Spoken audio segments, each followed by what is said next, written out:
So Roger, it's been a real joy to have another Roger working together at St Katharine's. You're an associate professor at Lincoln University and involved with so many aspects of leadership and psychology.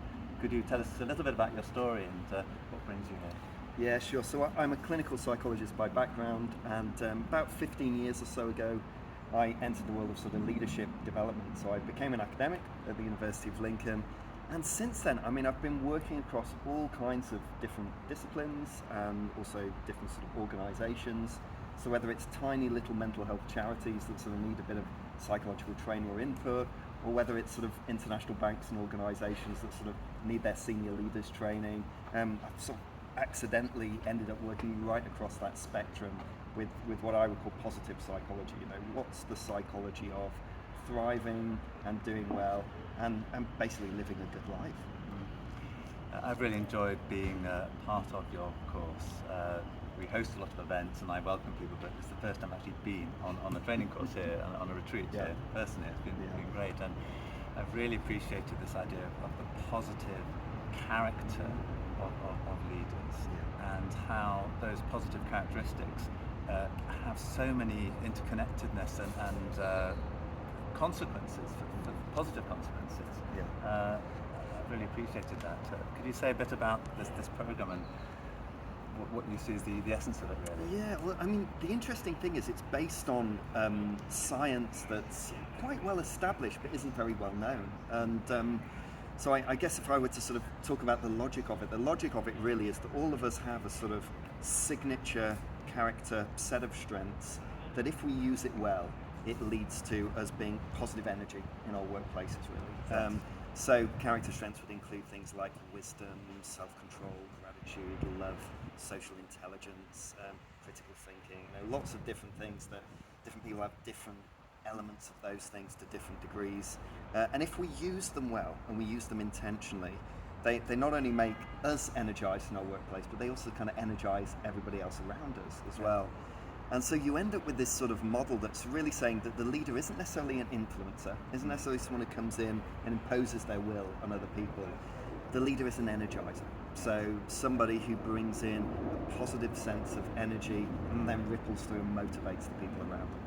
Yeah, and you're sharing today about how that positive energy has incredible network effects. That the leader can impact a group of people, but if they're taking that approach, that just ripples out through their social connection. Yeah, that's right. So it ripples to 3 degrees removed. So if you're doing positively, you're living your character strengths, that affects the people you meet and the people they meet and the people they meet. And the effect is going down as that goes on, but nevertheless, it's very strong and it's there. And then the other thing that goes with that, if you have an entire network where that is going on, that leads to all kinds of social, psychological and physical benefits. So fewer work days absent, fewer hospital visits, more work engagement, greater job satisfaction. You have people more likely to collaborate and make better decisions, more innovation, and the list just goes on and on and on. So you create this wonderful sort of positive environment. And what's interesting is this isn't just your opinion. This is backed up by research in the psychological field that you've been sharing with us as you've been going through, which has been really interesting to see.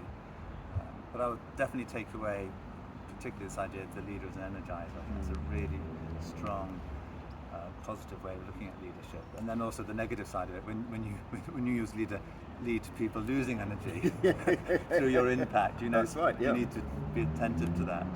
That's right, and the way we energize other people really is by seeing them positive, seeing what's good in them.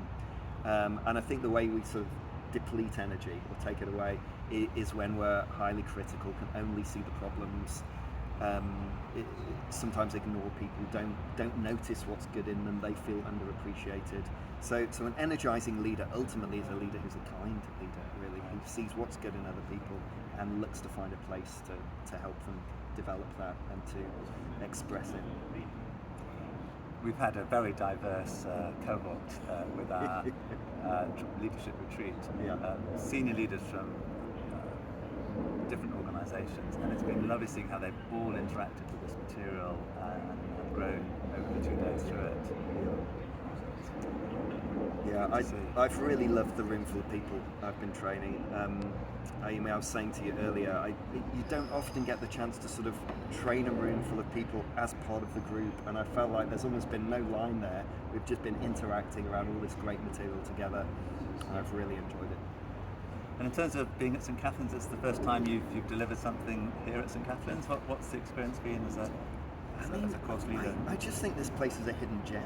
You know, you literally walk through the doors and you feel like you've stepped into a different world. Yeah. And it's so restorative and replenishing. And I know you describe it as an oasis, but it definitely feels like that. You know, you can vaguely hear the noise of East London out there somewhere, but it feels like it's not in here. Yeah.